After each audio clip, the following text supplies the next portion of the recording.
you still wonder what you're going to see in this video, I can tell you that my aim is to show you how to approach to repairing and restoration of such radios in general. So I assume that you already have a radio like this from the attic, or you just bought one similar. It's important that it's a tube radio. So there are some general guidelines that I can show you. Now when I have this radio unboxed, we can start with restoration. First I will focus on electrical part. Later I will deal with cabinet. This cabinet is veneered and it has a bit of damage on the left. You can see a bit of damage on the top, but those are quite small damages. I'll probably have to consult someone who knows much more about wood restoration, but in general it's in good condition. So this radio is quite interesting though, because it has one part that is made of bakelite, and it's cover for the dial. You can probably not see it right now inside, but it has a dial needle that is angled. It stays at about 45 degrees. It's intentional. This is how Blaupunkt made this dial. At the front, canvas is a bit damaged. I can see that, but it's not that bad. So for now I will probably leave it like this. This is where I miss one part of veneer, but that can probably easily be solved. But in general, as I said, it's in quite good condition. Also, it's from 1936 again, so it's not that bad. It's actually more than I expected to see. And if I check this power cord, you can see that somebody already did something with it. This is probably a newer type, definitely. So I'll have to replace this, but this is the least to worry about at this moment. So let's say that you have your radio on your table and you're wondering where to start, and after all, how to start with it. I already said the last thing you want to do is to plug it in and turn it on to see what's going to happen.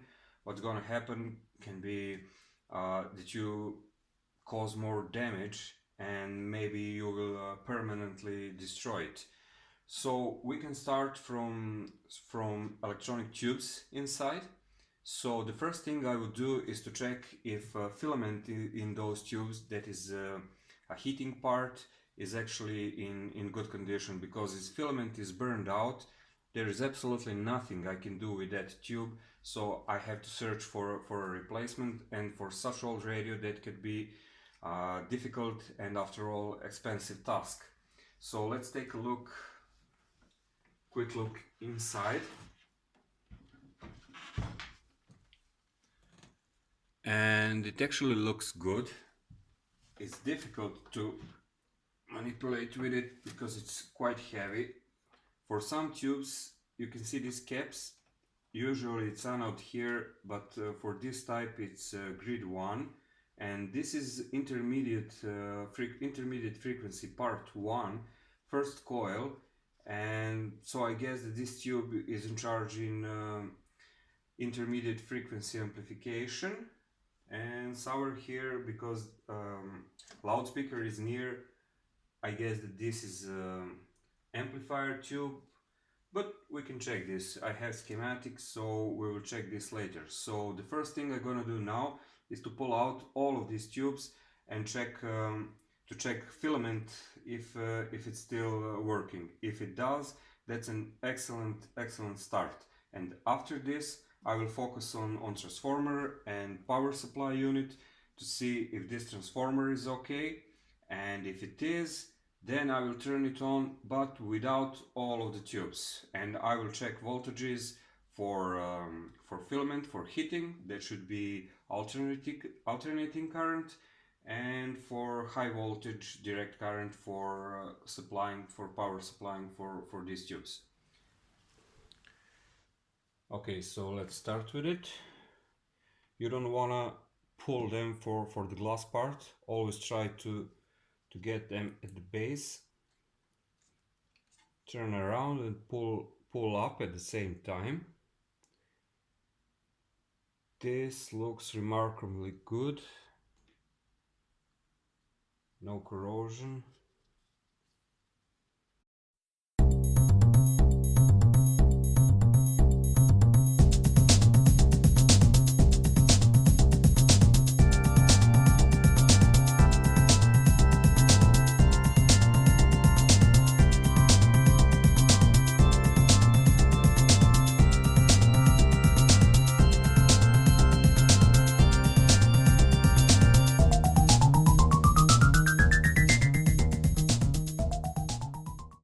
I printed out pinouts for all of those tubes to have it on one place, so it will be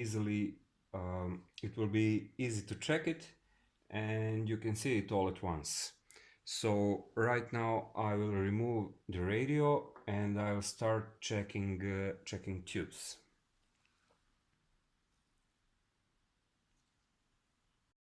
So now we can start with testing tubes. The first tube I have here is ACH1. This is the one in first intermediate frequency part, and it's an amplifier. It's an amplifier for high frequencies. We will check the whole schematic later, and here I have the pinout. I'll try to show you that a bit closer. I don't know how much you can see here. Okay, so this is it. When you're checking pinout for any tube, you should look at the tube from the bottom side up. So you will turn it like this, and then you're checking marks like here. So there's always some kind of marker to know from what pin you're starting. So when you check this tube, you will see that these 4 pins are a bit closer than those 3 at the bottom. There's a bit wider gap between those 3, and those 4 are a bit closer than those. So let's check the pinout again to see where are those here.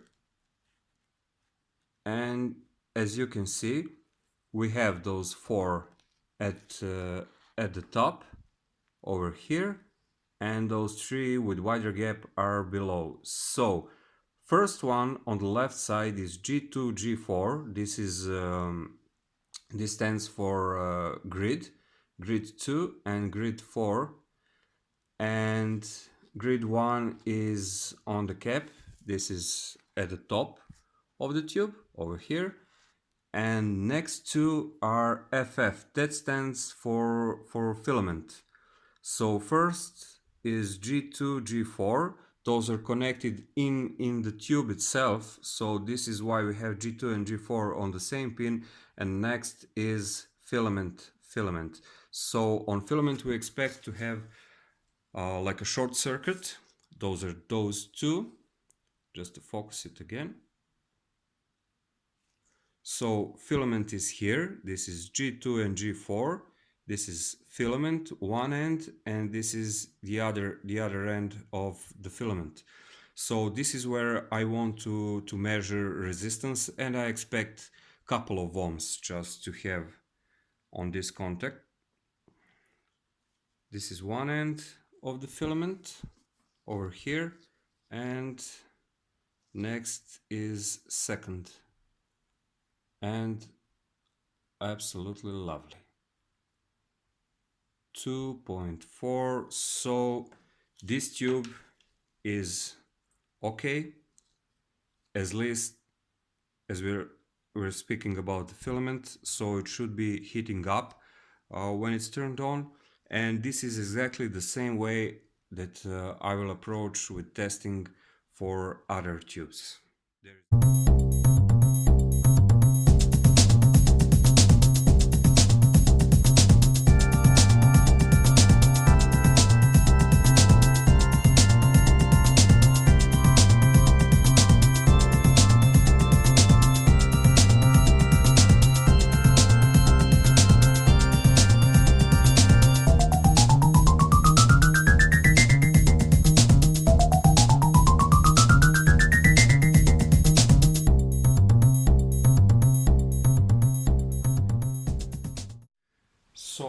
next thing we can do is to start with visual inspection to try to determine if something is obviously wrong or damaged without any electrical testing and so on. And actually there are quite a few things that we can notice. Previously we saw that this wire should be connected with a cap of G1 of gate grid 1. So this should be here. This is disconnected. I will solder this up and clean a little bit of this cap. And the next thing I saw here is that isolator on couple of wires is quite damaged. It's during the simple aging, as you can see here. This is high voltage. This goes to AZ1, which is a diode, and it gives us high voltage for direct current, and it's damaged. We need to replace this. You can also check the original power cord. It has a lot of cracks, as you can see, so we don't want to play with this. It's not that important for preserving some authentic look. This wire definitely needs to be changed completely. Previously I thought that I will just replace this part, but unfortunately the whole cable needs to be replaced. You see how damaged is there. There it is. You can see a lot of cracks here, and this is not a good sign. Also on this wire here, and it goes beneath. That part over here is probably for some light bulbs.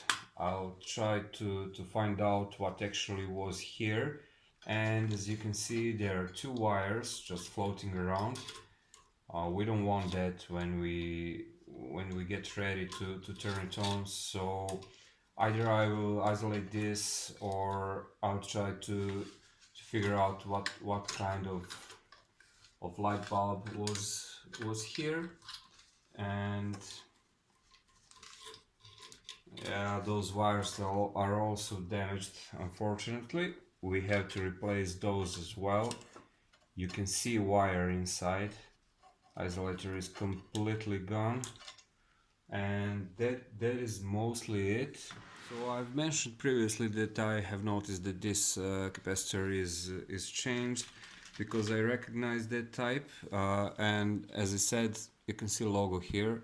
It's made by Iskra, ex-Yugoslavian electronic industry. They still work now. They're from Slovenia, and this is one quite similar that I have, also made by Iskra. So I have immediately recognized this capacitor. So something went wrong here originally, and that one was replaced. Also, I see this as new one, but again, when I say new one, I mean 30 or 40 years old, maybe even more. These are some that I still have, and they're quite similar. As you can see, those are new ones, but these are not. Something like this. This is electrolytic capacitor, and that one is changed as well. So this is what I can say that definitely needs to be checked again. There was a reason why those were replaced.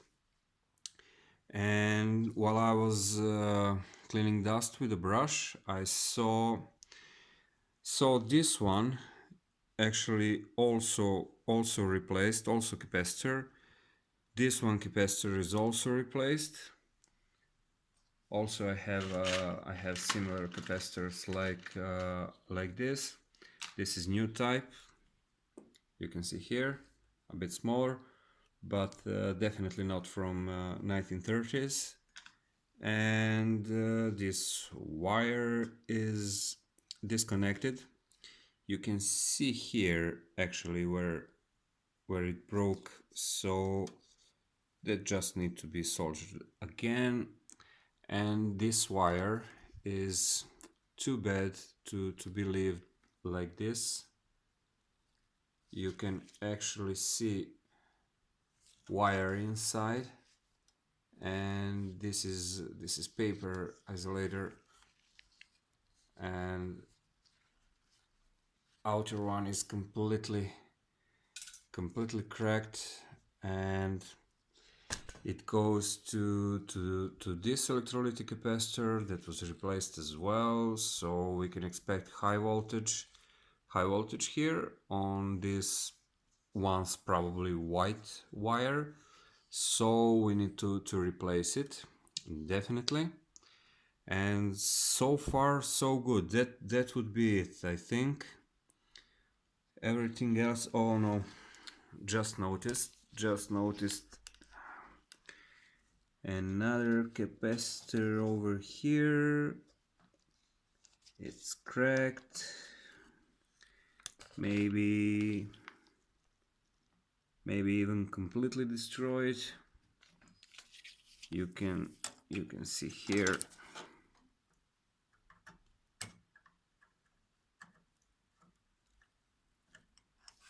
You can see that gap.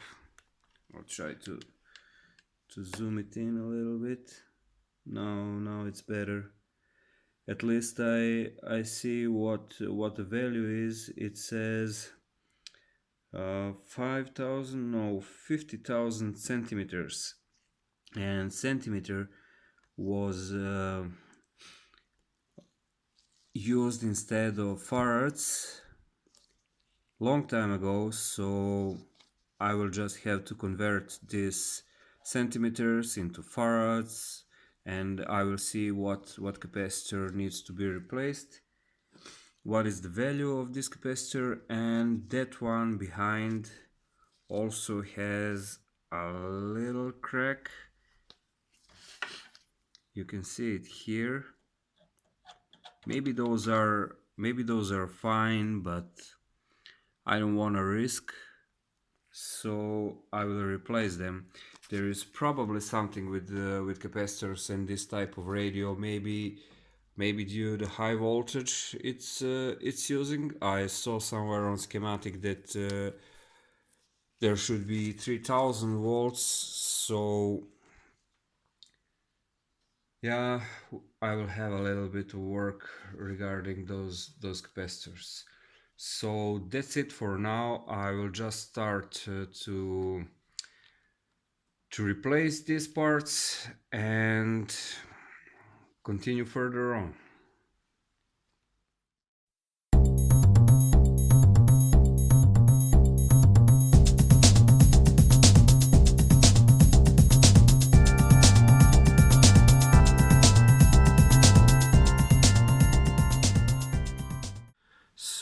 So far I have replaced just this wire that is leading to electrolytic capacitor, and I'll probably have to replace that one as well. It is kinda new, but it's at least 30-40 years old. I don't want to have that in radio, because soon I will have to replace it, and it doesn't look good at first sight after all. And it seems that this radio had some serious issues with capacitors. You can see that here. Check out that one, the black one, just focus on it. That one here, it's been cut it off, and it's been replaced probably with this one that is new. It says RIZ. This is Radio Industry Zagreb. It's also old Yugoslav electronic company, and I said already for this one it's new. So one capacitor here has been changed, and we already saw this capacitor over here. You can see it's broken down there, it has a crack, and this behind, that one over here also needs to be changed. And I have also found one over here. I will show you now this one over here. When I moved it, I saw that it's actually disconnected. It was like this. So at first it looked normal, but when I moved it, you can see that it's completely disconnected again. An issue with capacitor. So what I did is actually I made a small list of all the capacitors I have to change. A couple of them are electrolytic capacitors, those two with 8 and 10 microfarads, and those are actually those two over here. This will give us a better direct current. It will reduce buzzing in the sound. And after ordering those parts and replacing every single capacitor that I saw to be broken, I will then plug it in and test it to see if power supply works well. So what we done so far is that we did visual inspection. We checked what is obvious that it needs to be changed, and I will replace those parts now. And after this I can plug it in and test it to measure voltage and so on. And who knows, maybe we will see that some other part that looks okay is actually not working. Maybe one of those resistors is also broken inside, and we will see this. But first we need to replace all of these capacitors, and then we can move further.